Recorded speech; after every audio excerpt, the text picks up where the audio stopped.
क्या आपको पता है कि एसी कैसे काम करता है?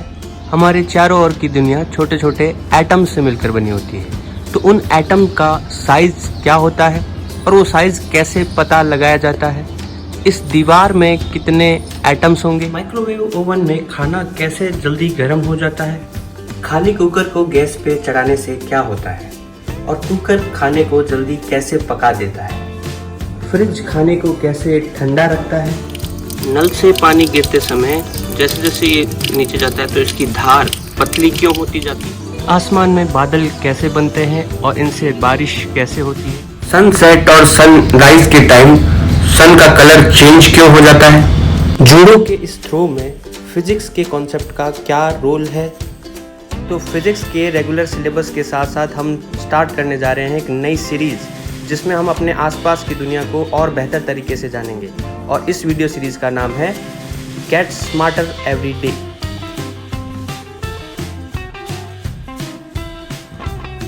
तो वीडियोस की इसी श्रृंखला में आज का वीडियो हम लेके आए हैं कि मैदान या बीच के किनारे सनसेट के खूबसूरत नज़ारे को देखते हुए हम कैसे अर्थ की रेडियस मेजर कर सकते हैं। तो सनसेट से अर्थ की रेडियस को कैसे मेजर किया जाता है उसको जानने से पहले हमें ये समझना होगा कि हॉराइजन क्या होता है, क्षितिज रेखा क्या होती है और उसकी हेल्प से सनसेट को कैसे समझा जा सकता है। तो देखो, हमें पता है कि जो अर्थ की जो आकार होता है अर्थ का वो जो है वो कैसा होता है, गोलाकार होता है। ठीक है, अर्थ जो है इस तरह से फ्लैट नहीं है, अर्थ जो है स्फेरिकल है। ठीक है, तो हम जो है अर्थ पर एक ऐसी इमेजिनरी लाइन अज्यूम करते हैं जहां पर अर्थ और स्काई मिलते हुए प्रतीत होते हैं। जनरली आप जो है समुद्र के किनारे पर या किसी मैदानी भाग में जाते हैं तो आप ऐसी लाइन को जो है महसूस कर सकते हैं जहां पर अर्थ और स्काई मिलते हुए दिखाई देते हैं। ठीक है, उसी को हम हॉराइजन यानी कि क्षितिज रेखा कहते हैं। तो देखो, ऐसा क्यों होता है? क्योंकि अर्थ का शेप जो है राउंड है, इसलिए हम अर्थ पर मौजूद सारी चीजों को नहीं देख पाते। हमारी देखने की एक निश्चित सीमा होती है, उसके परे अगर कोई चीज होगी तो वो हमें दिखाई नहीं देगी। जैसे मान लो हम अर्थ के इस भाग पर खड़े हैं, ठीक है, तो हम जो है हमारी आंखों से अर्थ की सरफेस पर एक टेंजेंट लाइन ड्रॉ करें, ठीक है, तो हम केवल अर्थ के इतने इतने हिस्से को ही देख पाएंगे। अगर दूसरी तरफ देखें तो हम जो है अर्थ के इतने हिस्से को ही देख पाएंगे। बाकी का जो हिस्सा है हमारी आंखों तक जो है कोई प्रकाश नहीं पहुंचाएगा, जिसकी वजह से वो चीजें दिखाई नहीं देगी। तो ये जो लाइन हम ड्रॉ करते हैं हमारी आंखों से अर्थ की सरफेस पर जो एक टेंजेंट लाइन, जो स्पर्श रेखा हम खींचते हैं, उसी को हम हॉराइजन कहते हैं। तो आप यहाँ पर देख सकते हैं कि ये अर्थ और स्काई को अलग अलग करती है। ये वाला जो पोर्शन है वो स्काई को शो कर रहा है और ये जो है वो अर्थ को शो कर रहा है। ठीक है, तो जो भी चीजें जो है इस हॉराइजन से ऊपर होगी वो हमें दिखाई देगी और जो इस हॉराइजन के नीचे जाएगी वो हमें दिखाई नहीं देगी। तो सनसेट होता हुआ क्यों दिखाई देता है? सन जब हॉराइजन से नीचे चला जाता है, पहले ऊपर है और जैसे ही वो नीचे चला जाता है हॉराइजन से तो हमें दिखाई देना बंद हो जाता है, तो हम कहते हैं सूर्यास्त हो गया। अब इस कॉन्सेप्ट के बेसिस पर हम अर्थ की रेडियस को कैसे मेजर करते हैं, आइए देखें। अब आप इमेजिन करें कि आप किसी बीच के किनारे लेटे हुए हैं या किसी मैदानी भाग पर जो है वो आप लेटे हुए हैं और वहां से आप सनसेट को देखकर अर्थ की रेडियस को मेजर कर सकते हैं। कैसे, आइए देखते हैं।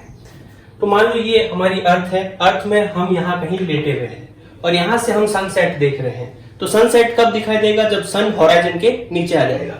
हॉराइजन कैसे बनाएंगे? हमारी आंखों से अर्थ की टेंजेंट पे जो लाइन ड्रॉ करेंगे वो हॉराइजन होगी। तो हम यहाँ लेटे हुए तो यहाँ से हम एक टेंजेंट ड्रॉ करते हैं, ये टेंजेंट हमने ड्रॉ की, ठीक है, ये हॉराइजन हो गया। सन जब यहाँ आ जाएगा तो हमें सनसेट दिखाई देगा। जैसे ही हम सनसेट देखते हैं तुरंत हम खड़े हो जाते हैं और स्टॉप वॉच चालू कर देते हैं। ठीक है, तो जैसे हम खड़े हो गए तो अब हमें जो है सन दोबारा से दिखाई देने लग जाएगा। क्यों? क्योंकि हमारा हॉराइजन चेंज हो गया, हमारी क्षितिज बदल गई। क्यों? क्योंकि यहाँ से आंखों से दोबारा हम टेंजेंट लाइन ड्रॉ करेंगे तो ये हमारा नया हॉराइजन हो जाएगा।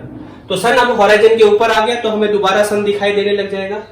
थोड़े टाइम के बाद में सन जो है इस हॉराइजन के भी नीचे आ जाएगा तो हमें दोबारा सनसेट होता हुआ दिखाई देगा। तो हमें दो सनसेट दिखाई देंगे, एक जब हम लेटे हुए थे तब और एक जब हम खड़े हो गए तब। तो इन दोनों सनसेट के बीच का टाइम इंटरवल हम नोट कर लेते हैं। तो मान लो हमारी हाइट कोई h है और अब एक सनसेट से दूसरे सनसेट में जो टाइम लग रहा है वो टाइम कितना है, टी है।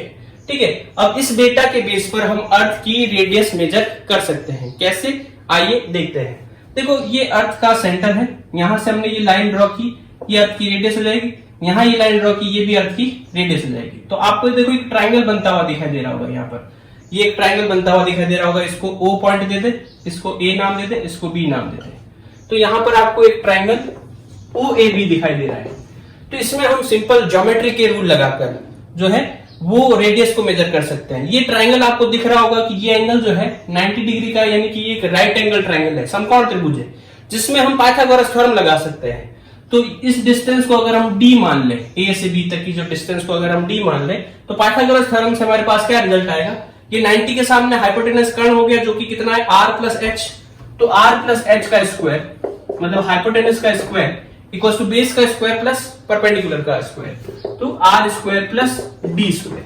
जब इसको सॉल्व करेंगे तो a प्लस बी का होल स्क्वायर खोलते हैं, तो a square plus 2ab plus B square equal to R square plus D square. ठीक है, दोनों तरफ से आर स्क्वायर कैंसिल हो जाएंगी, तो इससे हमारे पास डी स्क्वायर की वैल्यू आ जाएगी 2rh प्लस एच स्क्वायर। देखो h जो है इस व्यक्ति की हाइट है, जो कि अर्थ की रेडियस के कंपैरेटिवली बहुत कम होती है। तो इस h बहुत कम है r के कंपैरेटिवली, तो h स्क्वायर जो है वो और भी कम हो जाएगा, तो उसको हम नेग्लेक्ट कर देंगे। ठीक है, h स्क्वायर को हम नेग्लेक्ट कर देंगे, तो d स्क्वायर की वैल्यू जो आएगी वो आ जाएगी 2rh। ये हमारे पास जो इक्वेशन है इसको हमने इक्वेशन नंबर 1 दे दिया। ठीक है, अब इसी प्रॉब्लम को हम जो है एंगुलर पॉइंट ऑफ व्यू से देखते हैं, एंगल के पॉइंट ऑफ व्यू से देखते हैं। ठीक है, तो देखो पहले सन यहां पर था, फिर सन यहां पर आ गया, तो मतलब सन जो है वो अर्थ के रेस्पेक्ट में अपनी एंगुलर पोजीशन को चेंज करता है। हम देखते हैं सन कभी ईस्ट में होता है, कभी वेस्ट में होता है। ठीक है, तो सन हमारे रेस्पेक्ट में अपनी एंगल को बदलता रहता है। तो मान लो इसने जो एंगल कवर किया वो कितना एंगल कवर किया, थीटा। तो ये एंगल थीटा है, तो ये एंगल भी क्या होगा, थीटा होगा। ठीक है, ये दोनों आमने सामने के एंगल है, इसलिए एंगल इक्वल होंगे। अब देखो यहाँ पर एक छोटा ट्राइंगल आपको ये बनता हुआ दिखाई दे रहा होगा। इस ट्राइंगल में ये एंगल 90 है, तो ये एंगल जो है वो 90 माइनस थीटा हो जाएगा।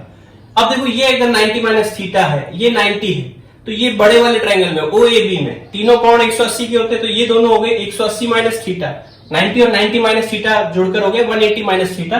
तो ये एंगल जो है वो थीटा हो जाएगा। तो मतलब हमारे पास ये एंगल थीटा है। ठीक है, अब हम जो है इस व्यक्ति की हाइट को नेग्लिजिबल मान के चल रहे हैं, उसके बेसिस पर हम ये जो है एंगल और डी में रिलेशन निकाल सकते हैं। क्या, आइए देखते हैं। तो देखो यहां पर सिंपल सा केस है, यहां पर हम ये कह रहे हैं कि ये व्यक्ति की हाइट जो है इस रेडियस के कंपैरेटिवली बहुत कम है, तो इस पॉइंट ए को हम यहां पर ही मान लें।